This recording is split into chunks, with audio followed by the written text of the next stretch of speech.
ॐ सोमनाथाय नमः। ॐ मल्लिकार्जुनाय नमः। ॐ महाकालेश्वराय नमः। ॐ ओंकारेश्वराय नमः।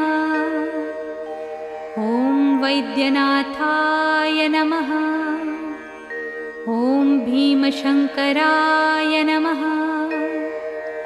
ॐ रामेश्वराय नमः।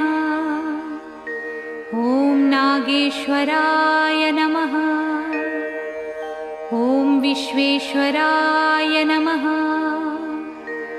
ॐ त्र्यम्बकेश्वराय नमः।